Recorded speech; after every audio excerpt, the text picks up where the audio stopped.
Hello everyone.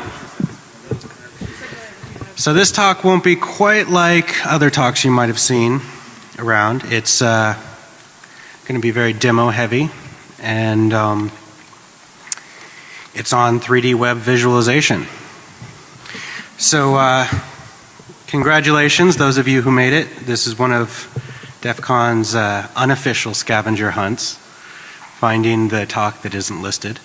So if you're in the audience, you're a winner.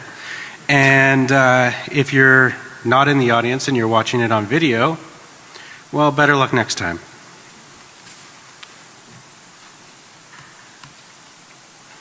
All right. So I'm Alexandre Caceres. Call me Alex. I'm the owner of Hyperion Gray. I'm the back-end developer for the tool that you're about to see. I'm interested in applying distributed computing as it relates to breaking things and finding vulnerabilities in things. So you're going to see a lot of that throughout the talk. It's kind of a theme of mine, if you will. I'm originally a web app pen tester by trade, started focusing on software development after that. So hope you like the tool. Teal? And my name is Teal Rogers. I am a maker and an interface developer specializing in 3D. We're actually a little bit ahead of time. So this is it's a 3D visualization of the web, which is so. You might want to take a second to send your slides. They're not on the screen. Not weak. Well, let's see about that. You've got a monitor down here if you can see it. Yeah. There we go. No, it's not really a big deal. We actually just have one slide and then we just get into the demo. So Yeah. If you want to read about the problem we're solving. Yeah. It should be okay. All right. So once again, congratulations those of you who made it. And we're just going to jump right into it, show you the program, and take you around it a little bit.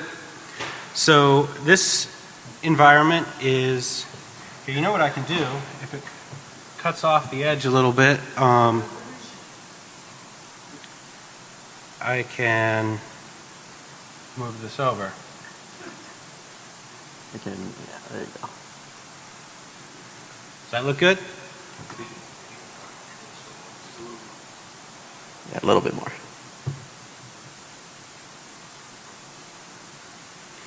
All right, so this is basically our application. It's a 3D environment, and what you see here is domains. Domains are represented as globes with, graphics and stuff. And when a domain spawns, there is smaller balls which represent pages. So this is not attempting to reproduce a web browser or anything like that. It is giving metadata for the internet, a sort of a view that no one else is doing.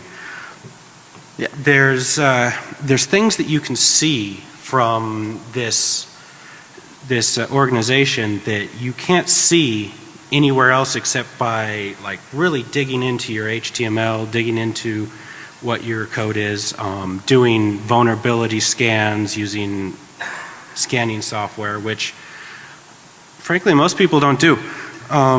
So we wanted to make it easy to do that, and this is what this is designed to do. Yeah, and right now what you're seeing, all this is running in a test environment of ours. We have about 15 to 20 websites. Some of those websites have various vulnerabilities in them. Some of them have misconfigurations. Some of them just have really messed up configurations, just little things that make it an odd site. So along with that, we do have a few production websites, so we'll point those out when we go to them. If you're checking them out on your smartphone, you can see those. Things like HyperionGray.com, TrinarySoftware.com. So some of them are internet facing and some of them are not. So the first site we wanted to show you was DC Graphics, and I'll just show you real quick in the web browser. It's a very small site. It's basically a joke site, really. It's 2 posts on WordPress, and I'll just give it a second here to reconnect. See, the connection is right there. So it's a very small site. In our environment, we do a crawl in advance and it maps all the links. So you can see a line from one page to another page is a link. And they're all directional because links are directional.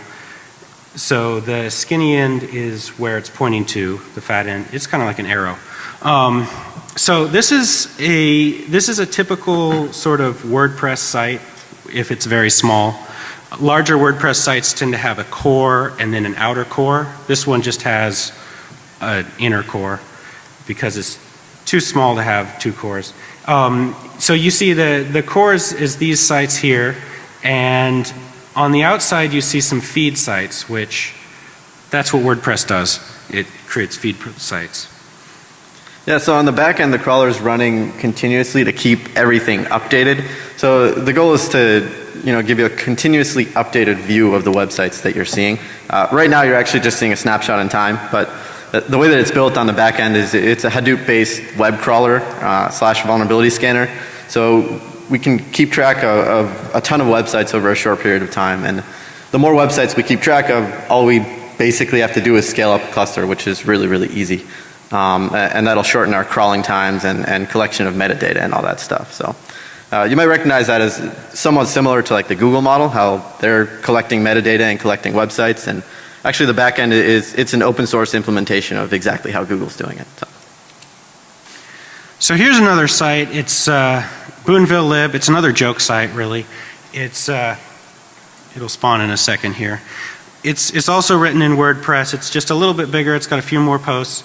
And in a little bit here, you'll notice something strange, which is why we're focusing on this one at the moment.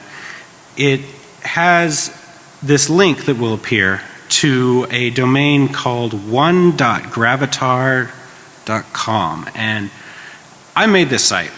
And I don't know what one.gravatar.com is. I haven't dug through the source code. The only way I know that it's there is through this API. See, there it is. See, we don't actually crawl one.gravatar.com. That's why it looks like a distortion. But one of the advantages of seeing the metadata of the internet's underbelly is you get to see that there's these weird links all over the place that you didn't even know were there. Even if you made the site, you didn't know they were there. Yeah, by the way, does anybody know what one.gravatar.com is by chance? Anybody want to go to it? Oh, this guy knows. It's the picture. So your email that you use for your username, you recognize that it does Gravatar and pull in a picture. So Great. it's a picture site. All right. So we needed a 3D map and a dude in the audience to tell us what that was. So that's cool. Yeah. Yeah. Awesome. So next up, Teal's going to show us punkspider.hyperiongrey.com. This is an example of a live production site that's out there. Has anybody heard of the Punk Spider project by chance? No? Nobody? That guy? No, he was just fidgeting a little. Yeah, my girlfriend. Yeah. So this is Punk Spider. It's a distributed vulnerability search engine, which was kind of a precursor to Web 3.0. It's not in 3D, it's not quite this fancy, but it does use on the back end a distributed vulnerability scanner that I wrote that gives you back vulnerabilities on websites, much like Web 3.0 does, which we'll get into a little bit later. But on the back end, Web 3.0 is a little bit fancier than Punk Spider is. It kind of froze up here a little bit, but this is a production platform. Whoop, not that one. And we're still tracking down all the stuff. It's really easy to restart it. Yeah. It's a prototype. Sorry to interrupt you. No, you're fine. Thank you. So I was saying about Punk Spider. No, I was saying about Web 3.0. So on the back end, we're using a distributed H-based back end. So you already might notice a theme here, right? Everything that I write on the back end is completely distributed. So what that means, if you're not familiar with H-base, is it's a huge key value store that runs on a Hadoop cluster. So the more keys and values you have, the more you can just scale up your cluster by adding a machine, which again is really easy, takes about a minute to add a machine, and makes it infinitely scalable. So the more data we have, just have to scale up our cluster. Since actually most of this stuff is in the cloud, that really just takes like 30 seconds to a minute. So if you notice sometimes domains disappear, sometimes they reappear, this is controlled by interest. Whatever domain you have focused in the center of the view is the domain you're interested in. And it's a value that the interface keeps track of just to keep the screen less cluttered. And so as domains lose interest, as you're not focused on them, they disappear from the interface and then they reappear. So here we have a vulnerable domain. That's why it's spewing stuff. It's vulnerable to SQL injection. This particular domain we made on purpose to be vulnerable. That's why it's called SQLi1. And this is another thing that you can't really see from just looking at HTML, from looking at your page. You can't see whether your site is vulnerable to hacks. And with our Web 3.0 visualizer, you can see an overview of whether you're linked to sites that happen to be vulnerable or whether you just find sites, randomly on the internet. You want to know whether they're vulnerable or not for various reasons. So here we have HyperionGray.com, which is Alex's site. It is actually one quick note about the vulnerability scanner. So every site that goes through the system gets scanned for vulnerabilities. The base of the vulnerability scanner right now is done. It's still pretty basic. It's essentially just a little fuzzer that goes through get parameters. But of course we're expanding that and making it a much fancier vulnerability scanner. So the way it works is a little bit unique. So a web crawler, when you actually go out and crawl sites with a web crawler, you're collecting a ton of metadata on those sites. What the scanner does is it makes vulnerabilities a completely integral part of that metadata. So you essentially don't crawl unless you're looking for vulnerabilities in a site, which is pretty cool. And again, going along with my theme, this is a fully distributed vulnerability scanner. So the more nodes we have in our cluster on the back end, the faster we can scan. So that makes it really useful. Essentially we could scale this up and keep track of not only a map of the entire internet, but we can scan the entire internet for vulnerabilities, which is pretty cool. So as you can tell, Alex is all about the scanner and the vulnerability, and I'm focused on the 3D engine. So here we have the Alex's site, which is built in Drupal, and this is one of the peculiarities you can find with Drupal sites sometimes, is that you'll find like this area here, which is kind of weird URLs that don't really say much, node 26, node 29, and then you'll find longer URLs, human readable URLs over here. So Drupal is creating these weird little URLs and just forwarding them to the longer ones. And this kind of creates a kite, a sort of a main page over here, and then a kite in the background, which is really funny actually.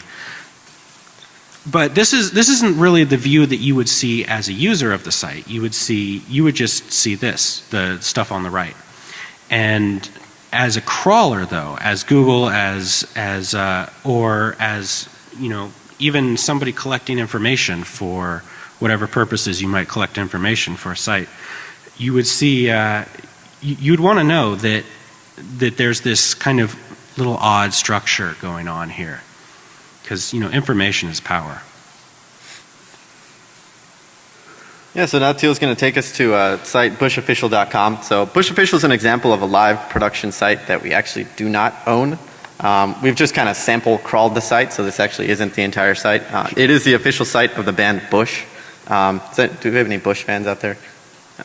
Okay. Yeah, I've never actually heard Bush, but I think they're probably a great band. Yeah, and we're sure they're lovely people. And yeah, lovely people. Yeah. So the system's able to, as I mentioned, in a very non-invasive way, check for vulnerabilities in these sites.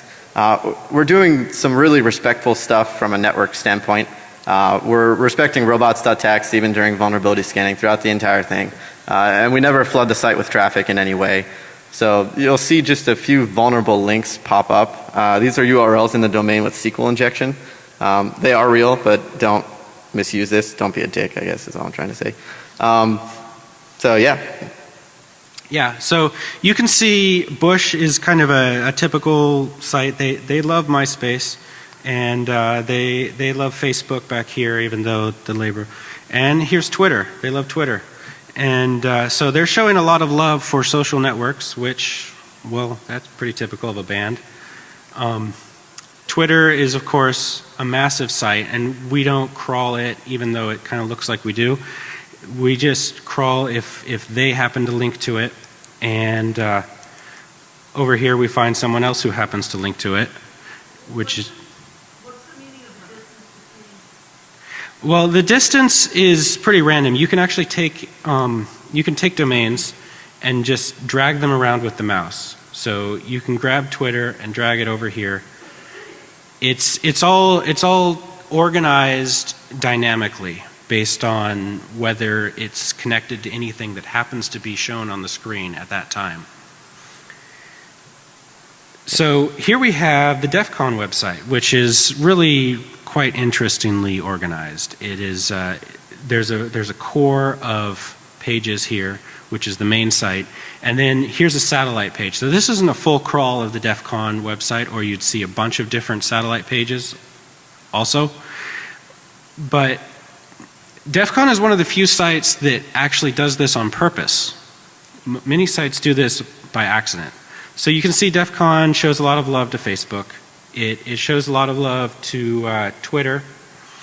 And it shows a little bit of love to Amazon, just in this one little URL, links/booklist.html. So you can see where their priorities are. Yeah, so we still have plenty of time. Actually, we'll probably have some time for questions in the end. I think Teal's just going to show you www.trinarysoftware.com real quick and tell you a little bit about how you can get involved with the project. We definitely need your help. So, Teal, you want to tell them a little bit about that? All right, so this is my website that I made in like the last week. And if you look at the structure in our Web 3.0 viewer, you see some really interesting things actually. And you'll see that there's the structure here, which is pretty normal. But then there's this like weird little structure off to the side. And this is actually non-www.trinarysoftware.com. So what I've done, and I haven't corrected it just so that you can show, I've accidentally, this is a purely organic mistake here, linked some of my pages to a different domain, a non-www domain. And as far as like Google is concerned, this is like a big no-no. And Google's kind of like the government of the internet, so to speak. And so this sort of mistake you can make will often get you Google fined. And I made up that term. I'm hoping it sticks, but that isn't an actual term. But so it's a good example of why you would want to get a map of your website, because if you just crawl manually through your own through the web browser, examine your HTML, you're very likely to miss the fact that you stuck some of the pages in a non-www format. Now, fortunately, my site doesn't have any SQL injection vulnerabilities on it, or you'd be able to see that as well. So what we have here, what this software is it's a prototype. It's under active development, and there's a lot of directions that we could take this. We want our friends to get involved, and by our friends I mean all of you guys. We want so what I've done is we've made this we've made a mailing list for now. So if you, on the site, on trinarysoftware.com, you can sign up for a mailing list, and we're going to be offering everyone who is on the mailing list in a month or probably 2 months free access to the closed beta. So we really want you to be involved, and for contractual reasons we can't really offer an open beta, but we want to offer everyone here free access to the closed beta. Yeah, and for the backend engine, actually, I'm releasing this free and open source under the Apache license, so you can do whatever you want with it. I know Teal's also going to offer a free version of this when it does actually come out. Yeah, and thanks for coming. One last note, if you're interested in offensive techniques in distributed computing, I have another talk here that's coming up at 3 p.m. at track 1, so definitely catch that if that sounds like something that's interesting to you. And thanks for coming. Thanks a lot, guys.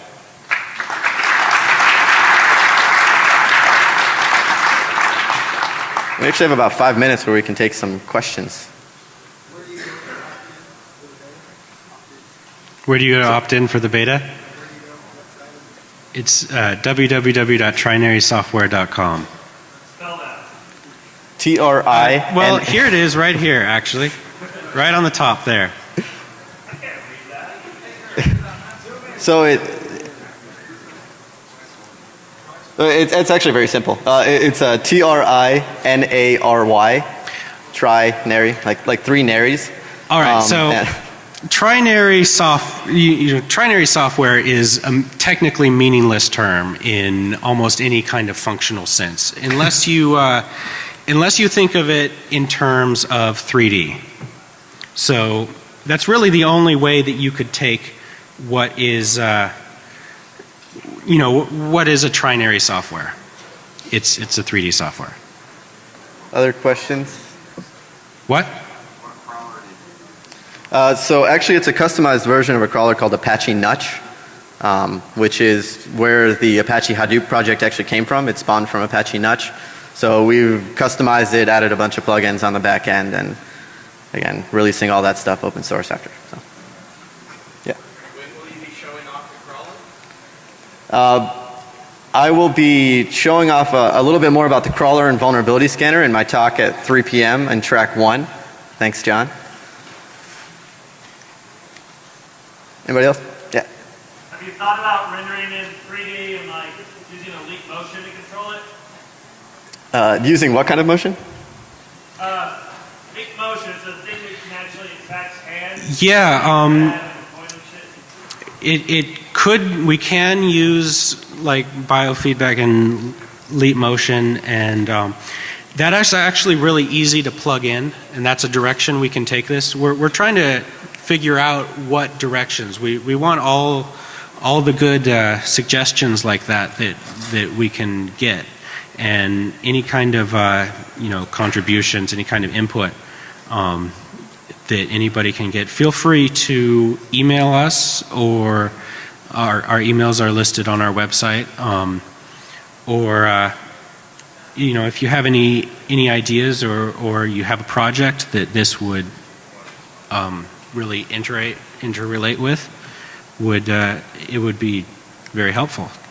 Yeah, we definitely are hoping to get a little back and forth with the community. I mean, we really want to make the community kind of an integral part of where we take this entire thing. So definitely, if you have ideas or you just want to talk with us or have any additional questions, yeah, shoot us an email. Follow me on Twitter, ./punk on Twitter, or come to my talk again at 3 p.m. on track 1. All right. Thank you for coming. Thanks, everybody.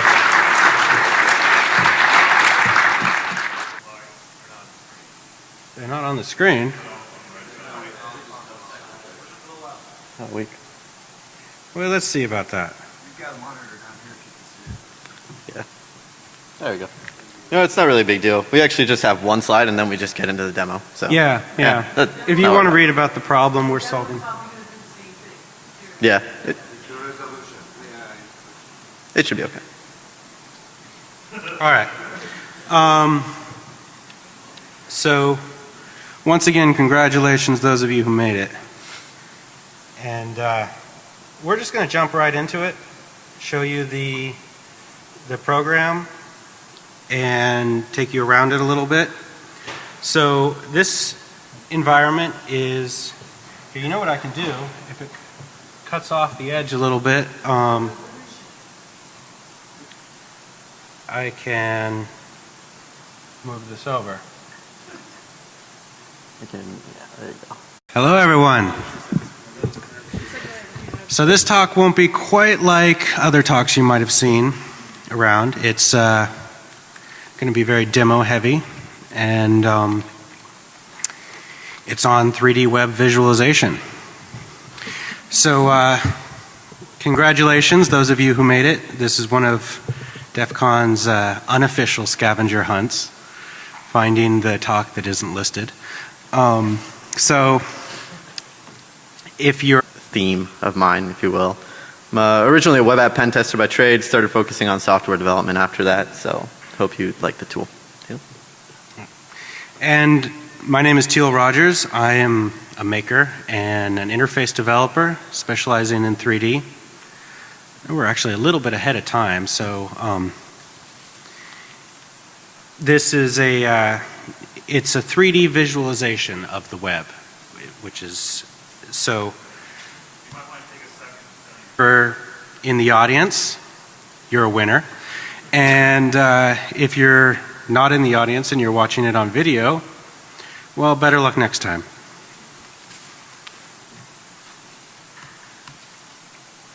All right. So I'm Alexandre Caceres. Call me Alex. I'm the owner of Hyperion Gray. I'm the back-end developer for the tool that you're about to see. I'm interested in applying distributed computing as it relates to breaking things and finding vulnerabilities in things. So you're going to see a lot of that throughout the talk. It's kind of